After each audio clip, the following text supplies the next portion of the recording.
Esselamu Aleyküm ve Rahmetullahi ve Berekatuhu. Əziz müsəlmanlar, daşıdığınız bu vəsfin hər zaman haqqını verməyə çalışın. Yəni sadəcə sözdə deyil, eyni zamanda əməldə də müsəlman olun. Müsəlmanın necə olması gərəkirsə, o şəkildə olun ki, hətta vəsfləndiyiniz bu vəsfin haqqını vermiş ola biləsiniz. Və bunun ən böyük əlamətlərindən biri düsturumuz olan Quran-ı Kərimə möhkəm yapışmaqdır. Həm oxumaq olaraq, həm anlamaq olaraq, həm də həyatımızda icra etmək olaraq.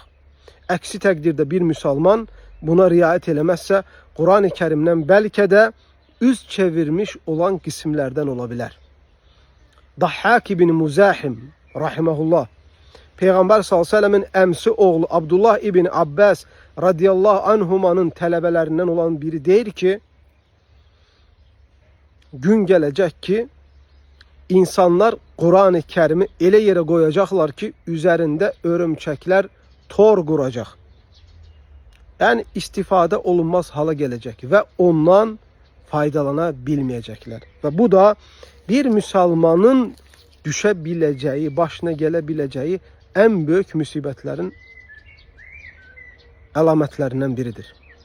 Ona görə bu dindar olmayan, Allaha inanmayan, Quran-ı Kərimə hörməti olmayan adamlara aid deyil.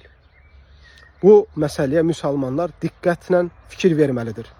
Sahabələrdən biri deyir ki, əgər qəlbimiz xəstə olmasaydı, Allahın kitabını oxumaqdan, yəni anlayıb əməl eləməkdən heç bir zaman yorulmazdıq. Allah bizləri, cümləmizi Quran əhlindən eyləsin.